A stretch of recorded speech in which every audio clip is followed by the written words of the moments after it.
welcome back everyone, welcome back to another day, another qualifier here for the RSL, the Revival StarCraft League 2025 Season 1. I'm of course your VIP. With me I'm joined by these amazing players, by the people in chat and by the plushies as well. Welcome one and all. This is our second broadcast of the day. We were live earlier this morning with the OSC mid-season playoffs. Unfortunately, I'll say it again, we did not cover KSL today. We were busy covering OSC, and of course we had to get a little bit of rest before coming into RSL tonight, so we did miss out on KSL. We'll be catching up in 2 weeks time with the Korean StarCraft League. That's just how busy our schedule is. We have found a slot available in 2 weeks. We'll be all over that, but now though we're jumping into the qualifiers. Here we go. Spawning in the right hand corner of ley lines, we have the South Korean Protoss player, the blue Protoss. It is Creator. For his new team, for Kadzia Esports. Kadzia, yeah, I gotta get used to it. Spawning in the one hand corner. In the one hand corner, we have the pink Protoss player representing Bing Bong Exports. It is Azura. I'll be honest, maybe I'm just hungry. I just want to say El Casadilla Esports, papi. Ay. Al Kadzia, there we go. Al Kadzia Esports. God damn. But regardless, here we go. We're jumping into our PvP. For those that are curious, exclamation mark, be in the chat if you guys are going to have a look at the bracket yourselves.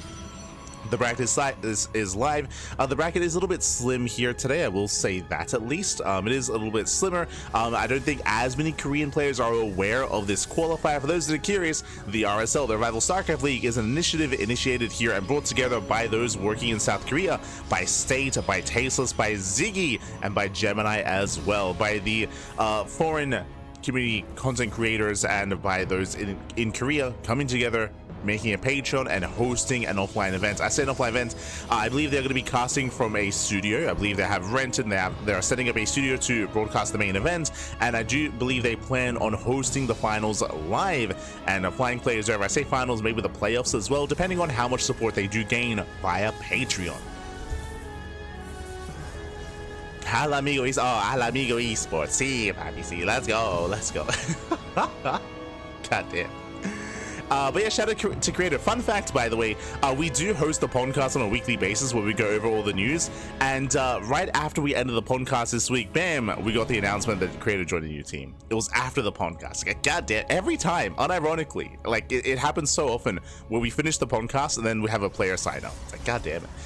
So at this point, we have all the players join new teams. If you remember, 3 weeks ago, we spoke about how we were missing a team for Gumiho, missing a team for Creator, and missing a team for Zan. That was a little bit before that. Missing a team for Classic, missing a team for Australia, and all those players have since gotten a team, except Showtime as well. I believe Showtime recently joined a new team, Gumiho got a new team, Creator got a new team. The only player missing is now Australia. He's the only one that is currently teamless. We are expecting him to join a new team, but I feel like a little bit is going to be predicated on how he performs at DreamHack Dallas.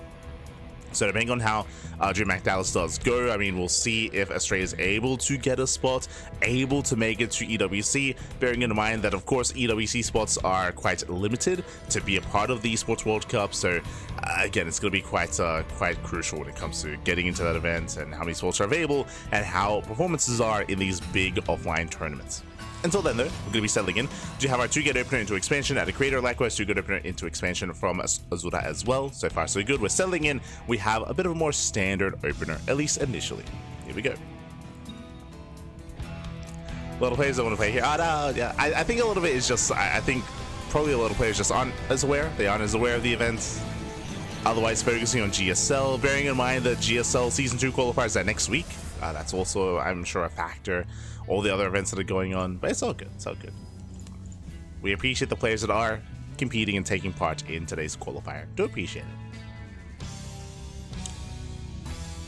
But now, though, we do have our Twilight Council opener out of Azura, going into Blink. Likewise, Creator doing the same. So both players taking the same direction. Azura does poke out, it does have 2 reps to threaten the shade, slipping to the main, and so far they do get in.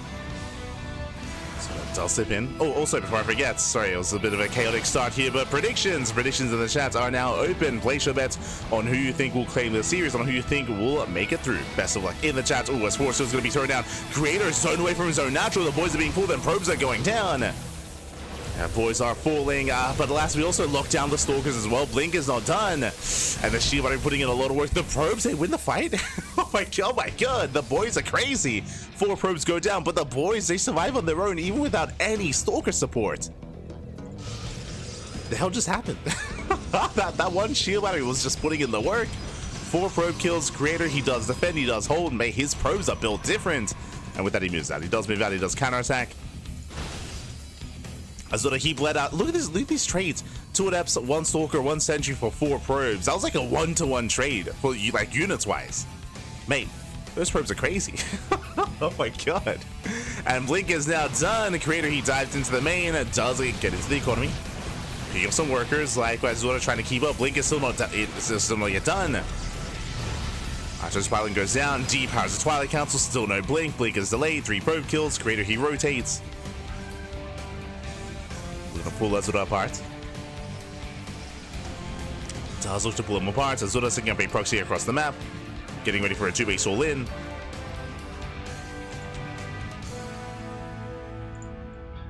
Creator does rotate. Azura trying to find a way out. So far it is denied. Blink is finally gonna finish.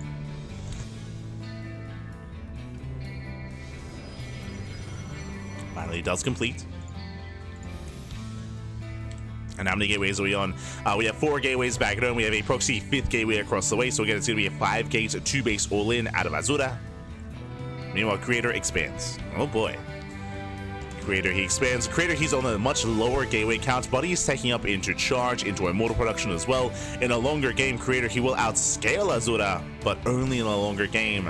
And Azura, he's here to end it. He's here to end it here and now. He does have a Stalker lead. But the shield battery is done. Likewise, sentries are here for force fields. Can Creator hold on? So far, does engage. Force fields coming in. Trying to reduce surface area, trying to force back some of their stalkers. A good 4 or 5 of them are not attacking. Immortal moving in. The Immortal has arrived. And remember, the longer this goes on, the better it is for Creator. Azura, he has to end it here and now. Cannot let this go on. Dives in. Dives in, takes out the Immortal. Does 2 shots. Not bad. Immortal goes down likewise against some wasted DPS here. We have, what, like 6 stalkers in the backline, not quite attacking. Again, clutch force fields here by Creator. But the sentries go down. Looking at the units tab here. Azura still has the Stalker lead. The next is tanking a bunch of shots. Stalker goes down. Oh, Azura bleeding out too much here. Azura bleeds out a lot of Stalkers. And Creator, he holds. Creator, he's holding on. He's defending. The Immortal has arrived. The army is low, but I can say the same for Azura. And Adepts, they get in. Adepts, they bust into the main. 6 more probes go down. Azura is all in to begin with. The Immortal does survive. And Creator holds. Creator, he holds on. He shuts down the main army. Shuts down the all-in. Chases this all the way back to the proxy. And Azura, he's running out of steam. He's running out of units. Behind this, oh, he expands. That is a very late 3rd base. And it's a very sad 3rd as well. This is, he's realized. He realized that the all-in has failed. The all-in is not going to work. But Azura, he is so far behind. The 3rd of Creator already up and running. He's up, what, 15 workers? Just under that. Up over 10. And soon Creator's going for a counterattack. We're waiting for one thing, for the War Prism. Prism is on the way. +1 is already done. Creator, he throws down a bunch of gateways. And now it's time for Creator to move out. And Azura, he's just not built for this. He's not built up for this, I should say. Azura, he is now down in upgrades, down in economy, down in supply, down in tech. The game was not meant to last this long. Now Creator's moving in, just waiting for his War Prism, waiting for his reinforcements. Gets a 4th base as well.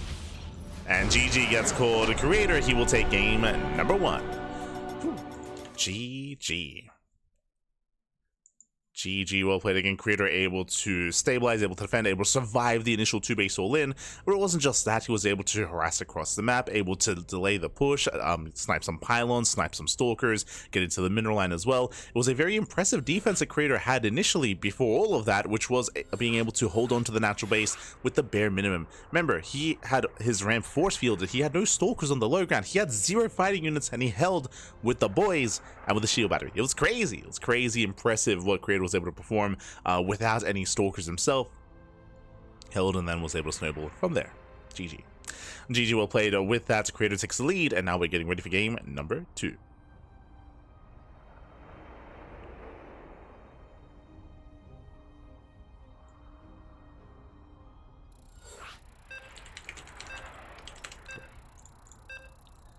Okay, we're getting into game 2, and we'll see if Azura can bounce back and recover as we load into Maganatha, the largest map in the map pool. Let's go.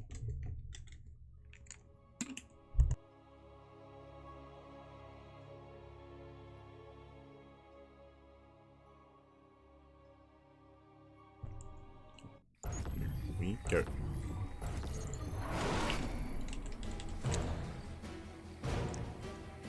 So you're loading into game 2, and spawning in the bottom right hand corner of Maganatha, we have the blue Protoss player. We have the South Korean Protoss representing his new team, representing Al-Kazia Esports. It is Creator.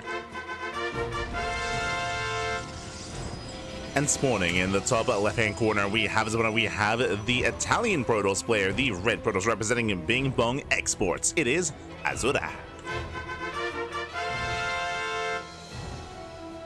We go, and welcome one and all to the largest map in the map pool. Welcome to Maganatha. You don't get larger than Maganatha here. The rush distance by ground is very long, and likewise there are plenty of bases, plenty of expansions, plenty of rocks as well to knock down, to delay attack paths, to slow down your opponent, to try to wall up and try to force a longer game state. As much as I say that, this is also a PvP, and because of the warping mechanic, despite the size of the map, doesn't matter. You can set up a proxy, you can still commit to an all-in, you can still be hyper aggressive here in PvP. We saw the attempted 2-base all-in from Azura last game, going up to 5 gateways with a proxy gate. We could see something similar, but I'll be honest, I'm not too fond of the idea of going for 2 builds in a row, especially if you have a very specialized cheese or all-in, and trying to do it 2 games in a row is very difficult, especially at this level of play. You would expect Creator to be more on the lookout for that sort of thing. So I would hope to see something a little bit different instead. I would hope.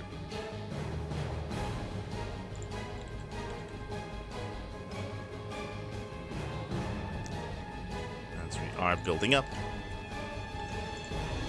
and settling in. Oh. So far, we do have our initial 2-gate opener out of Creator. Likewise, we have our gate cyber expand out of Azura. Let's go! Economic opener here. Azura doing his best Max impression. So we have Azura being the defender this time, and Creator can choose to be the aggressor as he does open up double adept. So basically what's happening here is that Azura, he's going to be cutting a gateway in favor of a faster nexus, but because of the pylon block, the Creator, he's going to be forcing out a Stargate. He'll force out tech before the expansion. As so far the pylon blocks are upon us, the natural is being delayed. Senji pops out, another pylon gets thrown down. Again, Creator just trying to delay as much as possible. Azura, he refuses to throw down that Stargate. Look at the bank for Azura. He's got 500 minerals. And there it is. There's the expansion. It's going to be a late natural base, but natural first regardless. He refuses to throw down that tech. He doesn't throw down the Stargate. And Azura does have the faster nexus. Creator not too far behind him. You can see here, Creator, he did open up double adept into double stalker. Behind this does squeeze out a nexus. Adepts are here. And they do not get in. So that he does hold for now. Does defend. Does defend. The Creator going for a robo opener back at home into Immortal production.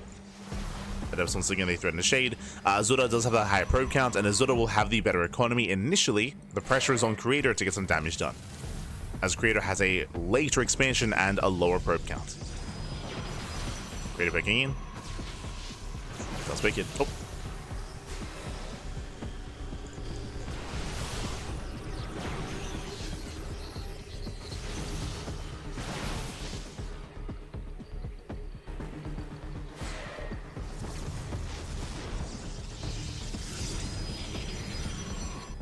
Again, behind this, robo about to complete. No other tech here, so this should be for early Immortal production. There we go, Immortals on the way. A bit of a supply block there will slow down Creator, but for the most part is settling in. Building up set Immortals. Ooh, Adepts take him into the shade. 2 probes already going to be going down. Can he get 3? He can. Can he get 4? Ooh, it's not quite. Not quite, but 3 probes do fall. With that, the worker count is now even. Oh, and Azura going for Glaive Adepts. So this is a 2-base all-in. Azura can get a third Nexus with this, but for the most part, this is hyper aggressive, hyper committed. Basically, Glaive Adepts, they do not scale well into a longer game, but they do a great job in the early to mid game when it comes to tanking for Immortals. Before Charge Lords come into play, Adept Immortal can trade quite well against pure Stalker-based compositions. Hallucination doesn't quite confirm what's going on, not fully aware. This is a build that was popularized a year ago at this point by Hero. Hero was very fond of this, and it permeated throughout the scene. Yep, Gateway Explosion, 2-base all-in. So 2-base all-in here from Azura. Back at him, Creator, he's going for his own Immortal production himself and going for a much later Twilight Council, most likely into Blink, or he might skip Blink and go straight into Charge. But now the Creator, he is maintaining map control, at least trying to. Picking up, dropping into the main. Let's go. Poking at the natural. Army gets spotted. Azura, he has yet to really hit his stride. He needs a little bit more time for his upgrades and for his weapons. Meanwhile, the Prism is going to be going down. Takes a lot of hits, takes a lot of damage. Adepts a shade into the mineral line. Probe's going to be going down. Creator, he fails to get in with his Prism, but he does distract. Gets 2 workers so far. Prism pulls away. And he gets 3 workers, 4 workers in the main. It gets some damage. More importantly, what did he see? He saw the gates. He saw the gateway explosion. He knows there is no expansion. There's no third base. He is fully aware. And back at him, he needs to start getting ready as more gateways are being thrown down. How many gates? We have so far 4 in the main and 2 more. So going for a 6-gate, 2-base all-in. Oh. And Creator, he is distracting. Behind this, Creator taking another base. Getting into Blink, not Charge, so it's going to be Blink Stalkers and Immortals. Shield batteries on the way, and Azura, he has to commit. Again, the longer this game goes on, the worse it is for Azura. We got to send it. Upgrades are ready. But it was Azura, he let out so many workers in the lead up to this. 7 pros went down. Maybe thinking like, oh, do workers really matter when you're going for the all-in? I would say the workers matter even more because you have a low worker count to begin with. Like, you need that economy to sustain the all-in. And here we go. Azura pushing forward. Oh! Does force field. Prism is here to help juggle back. Nice kind of force fields out of Creator. He does zone Azura away. He's buying time. More Adepts are warping in. Again, Azura's got 2 Immortals behind this. Meanwhile, 3 Immortals for Creator. I mean, remember, he went for the Robo Opener. And a better concave for Creator. He locks down those Immortals. Yeah, Creator, he's shutting this down. He's just completely shutting this down. I mean, it also helps that Creator did open up Robo, so just faster Immortal production. More Immortals in general. Falling back to the shield batteries. But Creator only fighting with half his army. Oh! Nice control. Saves the Immortal. Yeah, it does fall back. Trying to flank in from behind. Some of the Stalkers are stuck in the back line, though. They're not quite able to help here. Creator has to push in, and he does get an Immortal. He gets 1. He trades 1-to-1. 1 Immortal left here for Azura. Yeah, 1 Immortal remaining. He does blink in. Prism goes down, and Creator, he holds. He holds. He shuts down the army. Takes down every Immortal. Now there's 4 Adepts left. 5 even. And they're going to be cleaned up. We have a Desperation Shade, but Creator, he walls off. GG gets called. Creator, he holds. He shuts down the all-in, and Creator, he will take the series 2-0. Whew. GG. GG, well played. Again, Creator, remember, he happened to already open up Robo, which is a very safe way to open up with those early Immortals. He even had an overwhelming, or I should say, a greater Immortal count than the player all-inning, which was ideal. Likewise, Blink, it did kick in towards the end there. He had the greater Concave, he had shield batteries come into play, he had the shield battery overcharge as well, or I should say the energy overcharge. And with that, Creator, he was able to hold quite nicely. And on top of that, it was brutal that Azura, he bled out a lot of probes in the lead up to that fight, in the lead up to that all-in. It was brutal. It did mean that he hit a little bit later, and he had less reinforcements, less warp-ins. GG. GG, well played. With that, Creator, he doesn't advance on to a qualifying match. Let's go. As we can take a moment here to have a look at the bracket itself.